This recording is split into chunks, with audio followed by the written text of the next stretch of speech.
Warning: sensitive images. Our programs offer many languages. Please visit suprememastertv.com/schedule. Nos programmes offrent plusieurs langues. Veuillez visiter suprememastertv.com/schedule. Nuestros programas ofrecen varios idiomas. Visite suprememastertv.com/schedule. Acara kami menyediakan banyak bahasa. Silakan lihat suprememastertv.com/schedule. How is it possible that a compassionate spiritual or religious person could support an industry that is responsible for the unnecessary suffering of billions of people, trillions of land and sea animals, and the devastation of the very planet we live on? In July 2020, along with presenting Thomas Wade Jackson the Shining World Compassion Award to recognize his noble work, Supreme Master Ching Hai also lovingly gifted him with a humble $10,000 as a small token of support for his promotion of veganism. Please continue watching to find out more. I've found that a person does not need protein from meat to be a successful athlete. Carl Lewis, vegan.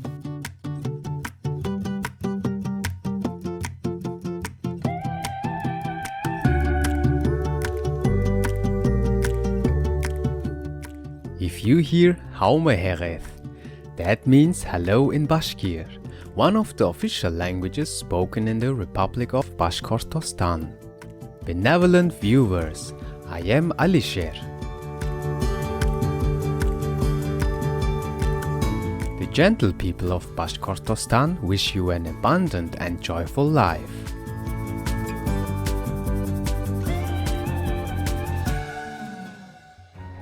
Welcome to our show titled A Prayer for Compassion, Part 1 of 2.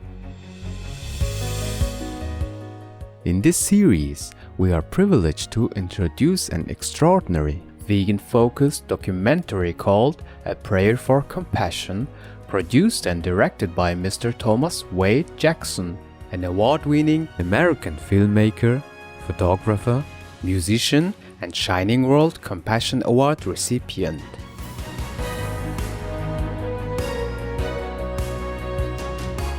In July 2020, Supreme Master Ching Hai presented him with Shining World Compassion Award plus a humble gift of $10,000 to lovingly support his promotion of veganism.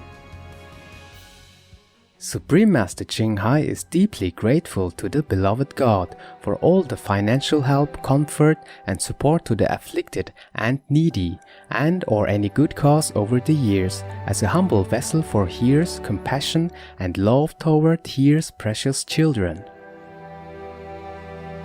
This profound film asks us to examine our spiritual beliefs and then act upon them by expanding our compassion to all living beings. By drawing a line between our spirituality and what we eat, the film brings attention to the pain and suffering of the animals who are turned into meat that people consume. It also examines the connection between our faith and responsibility to be the stewards of our planet. Some real-life images included here may be disturbing to young children. Parental discretion is advised.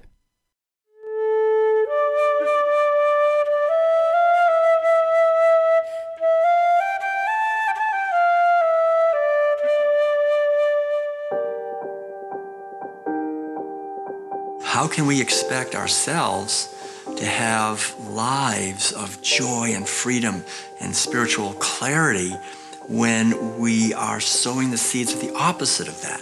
It's almost like some mad scientist, like Satan himself, designed these systems that are being used now to raise animals. It is absolute insanity.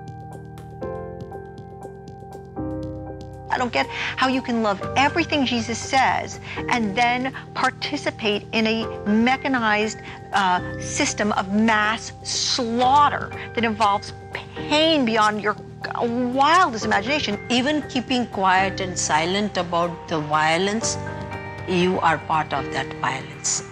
There's another passage in the Quran that says that because of the wrongs of humanity, there has been much corruption seen in the oceans and on land.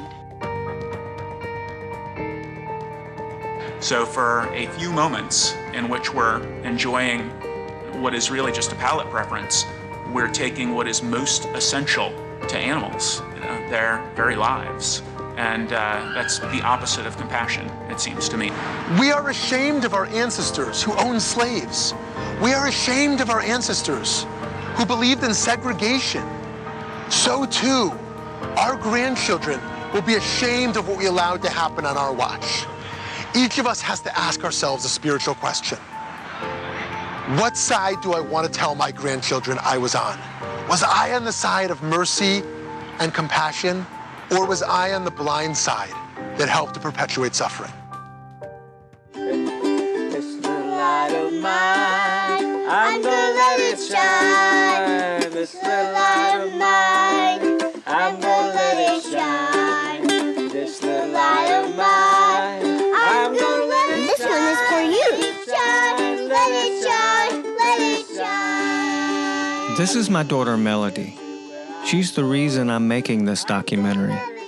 It's for her, and it's for all the children who will inherit whatever world we choose to leave them.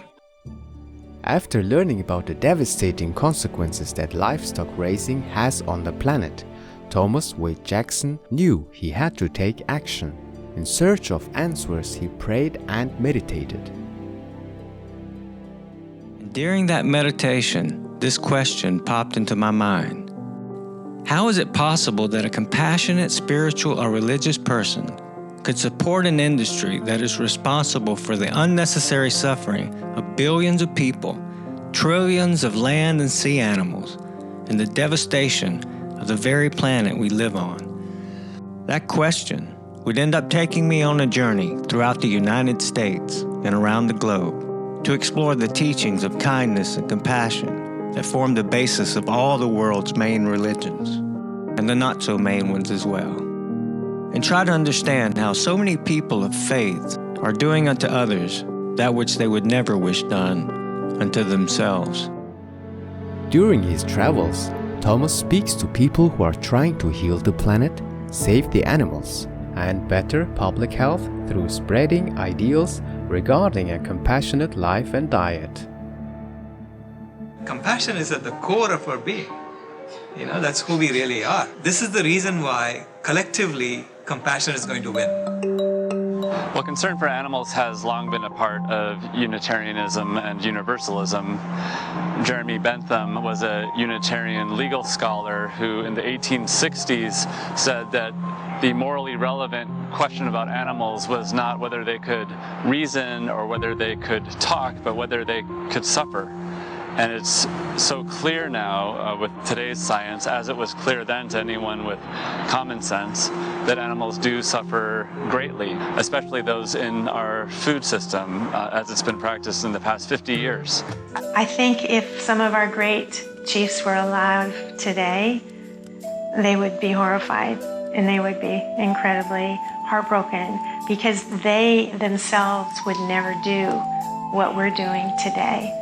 If they didn't have to hunt, if they didn't have to kill, I don't believe there's any way they would have ever done that. Now it is proven beyond doubt that if you want to get rid of the greenhouse gases, get rid of the slaughterhouses. It's a ticking bomb. First thing you can do, and the most important thing to do in saving this world and to living in the heavenly will of God, starts on your dinner plate. There's a whole slew of verses in the Bible that command that we treat animals with such sensitivity. Collectively, these are known in Hebrew as Tsar Ba'alei Chayim, which translates to the prevention of suffering to animals. And it says in our Talmud, which is the main rabbinic commentary on the Bible, that not only are we to prevent animal suffering, we are to relieve the suffering of animals whenever we have occasion to do so. Therefore, we are to exercise dominion the way that God exercises dominion over human beings.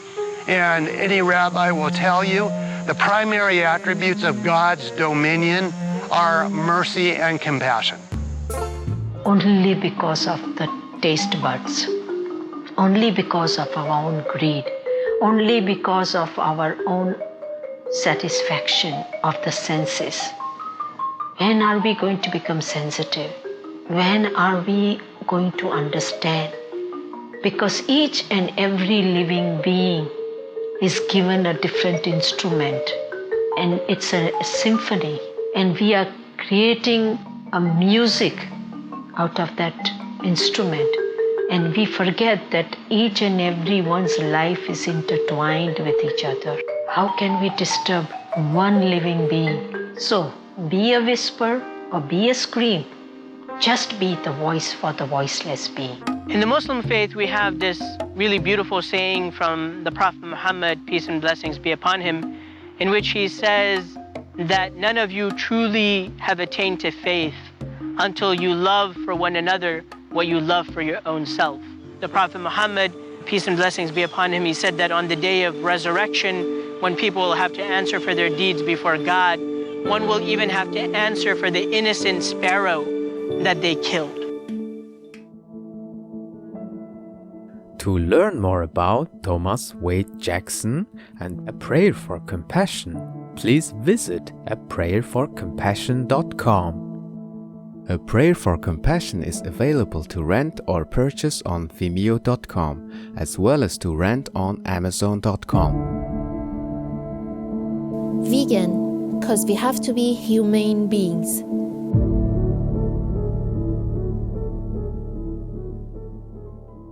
Thank you for joining us today for part 1 of the series featuring the extraordinary movie A Prayer for Compassion. Please join us again Friday, November 5th for part 2, where Thomas travels to meet religious leaders from many spiritual traditions to discuss compassion for all beings and our planet.